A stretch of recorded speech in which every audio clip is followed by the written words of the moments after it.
এটা তো সুধা। তাহলে ও কি আমাদের প্ল্যানটা বুঝে গেছে? আমি থাকতে বসু মল্লিক বাড়ির মেয়ে বউদের কোনো ক্ষতি হতে দেব না।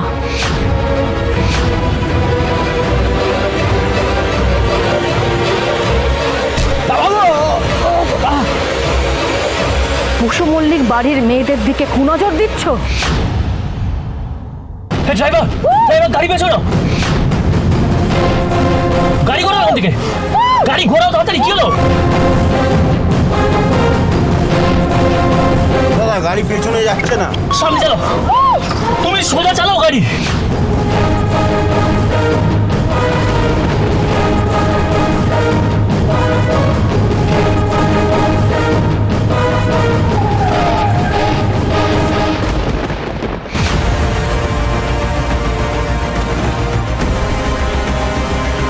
আমাদেরকে এখান থেকে খুঁড়ি পালাতে হবে, নাহলে রক্ষে নেই। বেরো, জায়গা বেরো।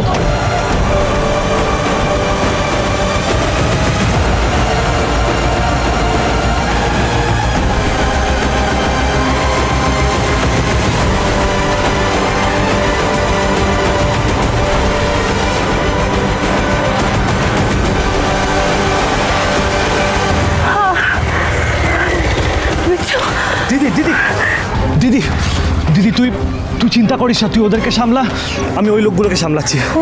ওই লোকটাকে কেমন চেনা চেনা লাগলো আমার, কোথায় যেন একটা দেখেছি, কিন্তু মনে পড়ছে না। তুই চিন্তা করিস না, যা সাবধানে।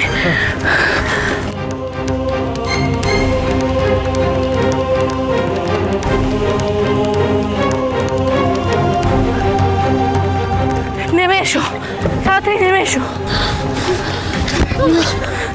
খোলো খোলো খোলো। তোমরা ঠিক আছো? ঠিক আছো তোমরা? ঠিক আছো তো? Big Lion sister, you are alive. Came to rescue us. চলো চলো, বাড়ি ফিরতে হবে। সবাই চিন্তা। তোমাকে এতবার করে বারণ করলাম, তুমি তাও বাড়ি থেকে বেরিয়ে গেলে। কি হচ্ছে সব? তেজ, তুমি বুঝতে পারছো না, আমি না এলে সবটা কিন্তু এভাবে। তোমাকে বীরাঙ্গনা সাজতেই হবে না, মানে প্রাণের ঝুঁকি নিতেই হবে তোমায়। তেজ, দুটো মেয়ের জীবনের কথা। তোমার জীবন, সেটার কি হবে? তুমি অসুস্থ শুধু, তুমি কেন বুঝতে পারছো না? দাদা ভাই, দিদি ভাই না থাকলে আমরা আজকে খুব সমস্যায় পড়ে যেতাম, আমাদের জীবন শেষ হয়ে যেত। সেই সর্বনাশটা না তোমরা নিজেরাই ডেকে এনেছো। শোনো না বৌদি, তোমাদেরকে ওরা কোথায় নিয়ে যাচ্ছিল? ওই পোর্ট থেকে না জানি কোথায় নিয়ে যেত। সুধা আগে থেকে আমাকে ইনফর্ম করেছিল, আমরা ফোর্স পাঠিয়েছি পোর্টে। তার মানে এই পোর্টে এই সমস্ত ঘটনা, সমস্ত কিছু ঘটছে। আমরা কড়া নজর রাখছি সব দিকে। আচ্ছা, তোমরা কি ওই লোকটার ফুল ডেসক্রিপশন পুলিশকে দিতে পারবে তো? ইয়েস, আমি তো একদম ক্লিয়ারলি বলে দিতে পারবো। ইয়েস। সুধা, তুমি এবার বাড়ি যাও, আমরা চারিদিকটা দেখে নেব, সামনে নেব।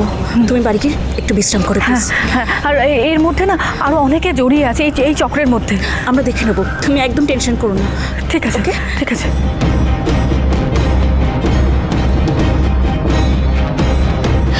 সোমো ডার্লিং, তুমি আমাকে রেস্কিউ করতে এসছো, আমাদেরকে কিডন্যাপ করে নিয়ে গেছে। Please take us home baby, please.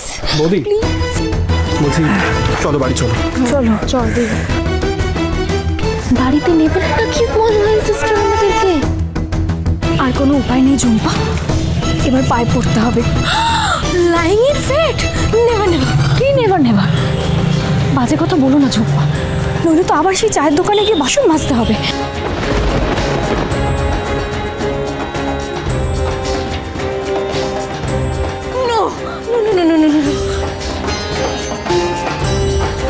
দিদি ভাই, সিস্টার, দিদি ভাই, কি আপনাকে ক্ষমা করে দাও দিদি ভাই। আমরা আমাদের ভুল বুঝতে পেরেছি, আমরা জানি আমরা বড় ভুল করে ফেলেছি, আর কখনো হবে না দিদি ভাই। প্লিজ আমাদেরকে বাড়ি নিয়ে চলো। আগেই জানতাম এরকম কিছু একটা হবে। হাওয়া ফুস হয়ে গেল তো। Please take us home big sister, please. এই ওঠো তো, ওঠো ঝুম্পা, ওঠো। বৌদি ওঠো। হ্যাঁ, বলছি যে ঝুম্পা, কি যেন বলছিলে তুমি?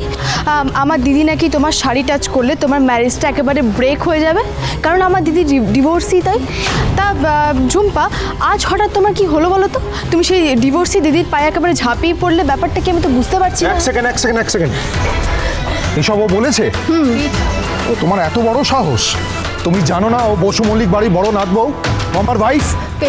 না না তুমি বলো কি করে এইসব? ছেড়ে দাও।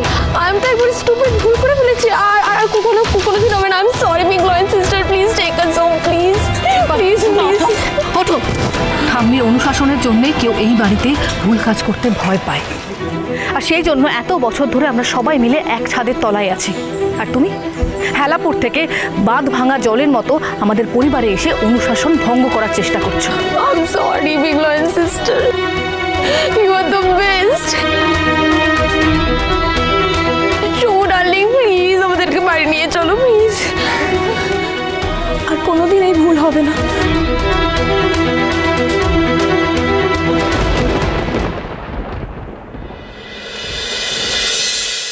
আমি তো কবে থেকেই পাত্রদের ছবি দেখাচ্ছি আপনাকে, কিন্তু আজ হঠাৎ আপনি এত তড়িঘড়ি আমাকে ডাকলেন।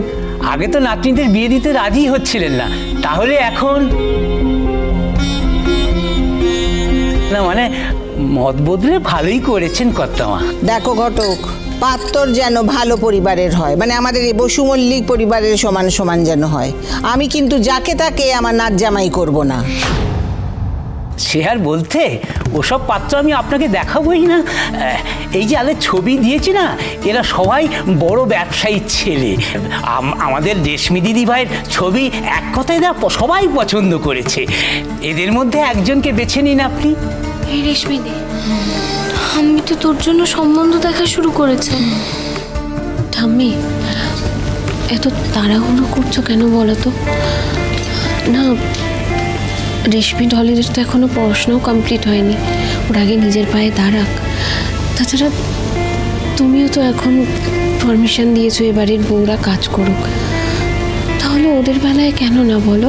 আর ঠাম্মি, তুমি নিজে চোখে তো দেখলে একটা ভুল বিয়ে কিভাবে সমুদ্র জীবনটা তছনছ করে দিল। তাহলে কেন এত তাড়াহুড়ো করছো ঠাম্মি?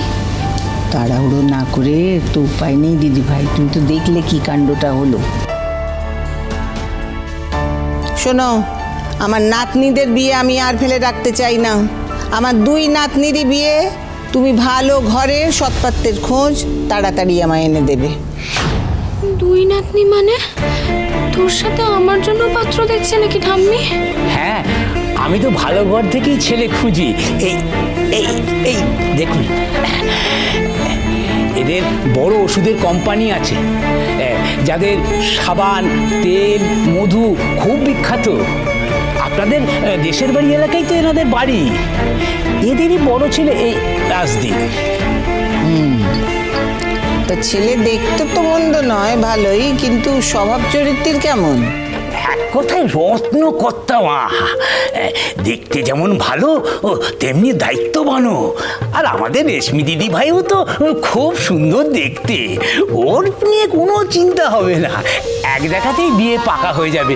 কিন্তু কিন্তু কি না মানে এই আসলে আপনার ছোট নাতনি, মানে আমাদের ডলি দিদি ভাই, সে তো একটু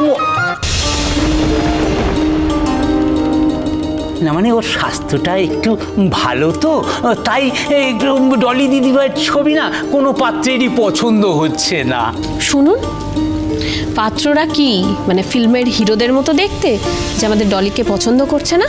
তোমার সাহস তো কম নয় ঘটক, তুমি ঘুরিয়ে ফিরিয়ে আমার নাতনিকে মোটা বলার চেষ্টা করছো।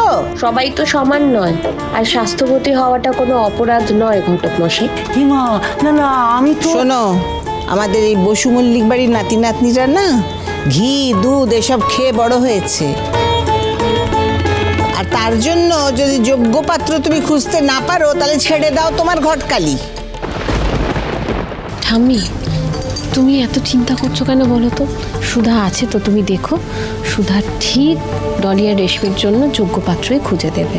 না সে তো আমি সুধাকে বলতেই পারি, কিন্তু ঘটক তো আমাদের অনেক দিনের পরিচিত, আর এই হাওড়ায় যত বড় বড় ব্যবসায়ীরা আছে সে তাদের বাড়ি তো নিত্যদিনের যাওয়া আসা, তাই জন্যে ওকে ভরসা করে তাই ওকে ডেকেছি। শোনো ঘটক, ওই রাজদীপ ওর বাড়ির লোককে আজকেই ডেকে পাঠাও, আমি আজই কথা বলবো। আচ্ছা, আমি আজই ওদের খবর পাঠাচ্ছি, তাহলে আসি কর্তামা। হ্যাঁ এসো।